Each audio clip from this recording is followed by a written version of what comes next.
తెలంగాణ ముఖ్యమంత్రి రేవంత్ రెడ్డి గారి పేరు కూడా ఛార్జ్ షీట్లో చేర్చడం ఏదైతే ఉందో ఇది నిజంగా కూడా ఒక రకంగా చెప్పాలి అంటే తెలంగాణ రాష్ట్రానికే అవమానకరం. ఒక ముఖ్యమంత్రి స్థాయిలో ఉన్న వ్యక్తి ఈరోజు గతంలో ఎన్నో తప్పులు చేసి ప్రజాక్షేత్రంలో ఆనాడు భంగపడి తదనంతరం తిరిగి ఈయనకేమైనా బుద్ధి వచ్చిందేమో అని ప్రజలు అనుకున్నారు. కానీ చూస్తూ ఉంటే ఇప్పటికి కూడా ఆయన బుద్ధి కానీ ఆయన వైఖరి కానీ మారలేదు అని స్పష్టంగా అర్థమవుతూ ఉంది. ఇక్కడ తెలంగాణలో రేవంత్ రెడ్డి గారు గద్దెనెక్కినప్పటి నుంచి యంగ్ ఇండియా అని చెప్పి కలవరిస్తూ ఉన్నారు. అసలు ఈ యంగ్ ఇండియా వెనకాల ఉన్న కథ ఏందో నిన్న ED case, ED charge sheet చాలా వివరంగా చెప్పింది. మనం గతంలో ఇక్కడ తెలంగాణలో 2015వ సంవత్సరంలో చూసినాం. ఓటుకు నోటు కుంభకోణం ఇంకెవరు కూడా మర్చిపోలేదు. అప్పటి నుంచి రేవంత్ రెడ్డి గారికి బ్యాగ్ మ్యాన్ అనే పేరు కూడా కొత్తగా, అంటే bat man, super man, spider man లాగా బ్యాగ్ మ్యాన్ అనే మంచి పేరు కూడా తెలంగాణలో చాలామంది పిల్లలు పెట్టుకున్నారు. అదేమో ఓటుకు నోటు కుంభకోణం, ఇదేమో సీటుకు రూటు కుంభకోణం. ఇదేదో ఊరికే అనట్లేదు సీటుకు రూటు కుంభకోణం అని. స్పష్టంగా రేవంత్ రెడ్డి గారి గురించి నేను చెప్పడం కాదు, ఈరోజు మంత్రిగా ఉన్న కోమటిరెడ్డి వెంకటరెడ్డి గారే ఓపెన్గా బహిరంగంగా పత్రికా సమావేశంలోనే చెప్పినారు.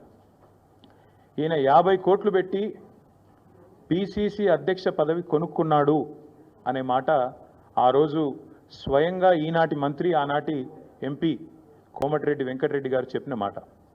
కానీ సరే, వెంకటరెడ్డి గారు చెప్పిన దానికి ఆ రోజు ఆధారాలు లేకపోవచ్చు, కానీ ఈరోజు ఆధారం ఉంది అంటూ ఎన్ఫోర్స్మెంట్ డైరెక్టరేట్ వారు ఛార్జ్ షీట్లో స్పష్టంగా ఎవరు డబ్బులు ఇచ్చారు, ఏ పొజిషన్ అమ్ముకున్నారు, ఎన్ని డబ్బులు ఇచ్చారో కూడా స్పష్టంగా చెప్తా ఉన్నారు.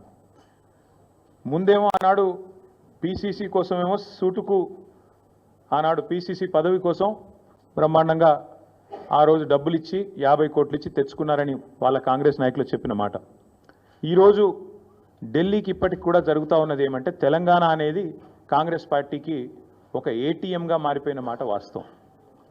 ఎప్పుడు డబ్బులు కావాలి అని కాంగ్రెస్ పార్టీ వాళ్ళు అనుకుంటే అప్పుడు పెద్ద ఎత్తున డబ్బులు అందిస్తూ తన పదవిని కాపాడుకుంటూ ఉన్నారు రేవంత్ రెడ్డి గారు.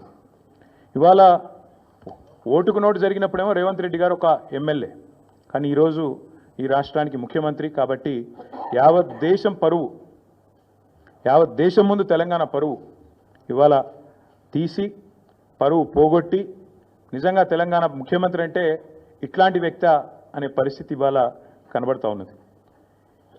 గతంలో యడ్యూరప్ప గారు కర్ణాటక ముఖ్యమంత్రిగా ఉన్నారు. ఇది నేను చెప్పేది 2020వ సంవత్సరానికి సంబంధించిన అంశం. ఇది కాంగ్రెస్ పార్టీ యొక్క స్టేట్మెంట్. ఆ రోజు కాంగ్రెస్ పార్టీ ఆనాడు యడ్యూరప్ప గారు ముఖ్యమంత్రిగా కర్ణాటకలో ఉన్నప్పుడు మరి హౌసింగ్ స్కామ్లో ఈయన పాత్ర ఉంది అని వార్తలు వస్తే ఆ రోజు అక్కడి కాంగ్రెస్ నాయకులు చేసిన డిమాండ్ ఏంది అంటే మరి వెంటనే యడ్యూరప్ప గారు నిష్పక్షపాతంగా విచారణ జరగాలి అంటే రాజీనామా చేయాల్సిందే, ఇట్లాంటి వ్యక్తి ముఖ్యమంత్రిగా ఉంటే విచారణ ఎట్లా జరుగుతుంది అని చెప్పి ఆ రోజు అక్కడి కాంగ్రెస్ పార్టీ అధ్యక్షులు, ప్రదేశ్ కాంగ్రెస్ కమిటీ అధ్యక్షులు కర్ణాటకలో చేసిన డిమాండ్ చాలా వాళ్ళు చెప్పిన మాట. The Karnataka Congress on Thursday demanded that Karnataka Chief Minister B.S. Yediyurappa either resign or be sacked to ensure a fair investigation against him in 2019 corruption case. ఇది కర్ణాటక కాంగ్రెస్ మాట, నా మాట కాదు. ఒక విచారణ ఎదుర్కోవాల్సి వస్తే ముఖ్యమంత్రి గారు ఈదర్ ఈ షుడ్ రిజైన్ వాలంటరీలీ, స్వచ్ఛందంగా తప్పుకోవాలి, లేదా ఆయనను అర్జెంటుగా తొలగిస్తేనే నిష్పక్షపాతమైన ఎంక్వైరీ జరుగుతుంది అనే మాట వారు చెప్పిన మాట. ఇవాళ మేమంటుంది కూడా అదే. 4 కోట్ల ప్రజల ముందు ఇవాళ ఆ ప్రజలకు నాయకత్వం వహించే నాయకుడిగా అక్కడ కూర్చున్న వ్యక్తికి తప్పకుండా నిజాయితీ ఉంటే, నైతికత ఉంటే వెంటనే అయితే రేవంత్ రెడ్డి గారు స్వచ్ఛందంగా తప్పుకోవాలి, లేదా కాంగ్రెస్ పార్టీ పెద్దలు స్పందించి తప్పకుండా వెంటనే వారిని రాజీనామా చేయించి నిష్పక్షపాతంగా విచారణ జరగడానికి సహకరించాలని మేము కూడా డిమాండ్ చేస్తూ ఉన్నాం. రేవంత్ రెడ్డి గారు మాటల ముఖ్యమంత్రి కాదు, మూటల ముఖ్యమంత్రి అని మరొకసారి తేలిపోయింది దీంతో. ఎందుకంటే మూటలు మోసే పిసిసి అధ్యక్ష పదవి తెచ్చుకున్నారని వెంకటరెడ్డి గారు చెప్పారు. ఇప్పుడు మూటలు మోసే పదవి కాపాడుకుంటున్నారు అని దేశమంతా తెలుసు. అట్లాగే మూటలతోనే ఆనాడు పిసిసి ఆఫీస్ బేరర్స్ దగ్గర కూడా డబ్బులు తీసుకొని మరి కాంగ్రెస్ పార్టీ ఒక పత్రికకు డబ్బులు అందించారని చెప్పి ఎన్ఫోర్స్మెంట్ డైరెక్టరేట్ కూడా చెప్తా ఉంది. ఇప్పుడు మాకు కూడా అర్థమవుతోంది, ముఖ్యమంత్రి గారు ఇవాళ విజయవంతంగా 44సారి ఢిల్లీ పోయారట. 16-17 నెలల్లో 44సారి ఢిల్లీకి పోయి ఒక అరుదైన రికార్డు ముఖ్యమంత్రి గారు అయితే సృష్టించారో ఇప్పుడు మాకు అర్థమైంది ఎందుకు పోతున్నాడో ఢిల్లీ. చీకట్లో బీజేపీ పెద్దల కాళ్ళు పట్టుకోవడానికి, అయ్యా నా మీద కేసు లేకుండా చేయండి, నన్ను జైల్లో వేయకండి, ఎన్ఫోర్స్మెంట్ డైరెక్టరేట్ వాళ్ళతో ఒక మాట చెప్పండి అని చీకట్లో నిన్న రాత్రి పోయి అమిత్ షా గారి కాళ్ళు పట్టుకోవడం, బయటికి వచ్చి మాత్రం పెద్ద పెద్ద పోజులు కొట్టడం రేవంత్ రెడ్డి గారు మరి ఏం చేస్తున్నారో ప్రజలకు కూడా అర్థమై ఉండాలి. 44 సార్లు ఢిల్లీ ఎందుకు పోతున్నారో స్పష్టంగా అర్థమై ఉండాలి.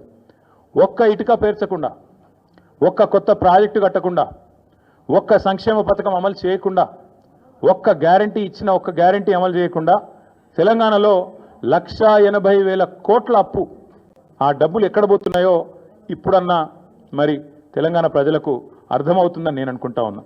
గత సంవత్సరంన్నర కాలంగా తెలంగాణ ప్రజల సంపదను దోచి తెలంగాణను ఏటీఎంగా మార్చి ఢిల్లీ బాసులకు దోచిపెట్టడానికే, అటు ఢిల్లీ బాసులు అంటే ఇద్దరున్నారు పాపం బాసులు, ఆయన బాధ వర్ణనాతీతం. ఒక బాస్ ఏమో అఫీషియల్ బాస్ రాహుల్ గాంధీ గారు, ఇంకొక బాస్ ఏమో అన్అఫీషియల్ బాస్ మోడీ గారు, అమిత్ షా గారు. కాబట్టి అటు ఇటు ఇద్దరిని ప్రసన్నం చేసుకోవడానికి 44 సార్లు ఎక్కే విమానం దిగే విమానం అన్నట్టుగా రేవంత్ రెడ్డి గారి వ్యవహారం నడుస్తూ ఉంది. 7.5 కాలంగా రేవంత్ రెడ్డి గారు చేసిన పనులు 3. 1 బీఆర్ఎస్ పై నిందలు, 2 బిల్డర్లతో కాంట్రాక్టర్లతో దందాలు, 3 ఢిల్లీ బాసులకు 1000 కోట్ల చందాలు. మాకు బీఆర్ఎస్ మీదనేమో నిందలు, బిల్డర్లు కాంట్రాక్టర్లతో దందాలు, ఢిల్లీ బాసులకేమో 1000 కోట్ల చందాలు. ఇది నిజంగా సిగ్గుచేటు. ఒక ముఖ్యమంత్రిగా ఆనాడు ఎమ్మెల్యేగా ఆబాస్ పాలైన రేవంత్ రెడ్డి గారికి బుద్ధి వచ్చిందేమో అనుకున్నాం.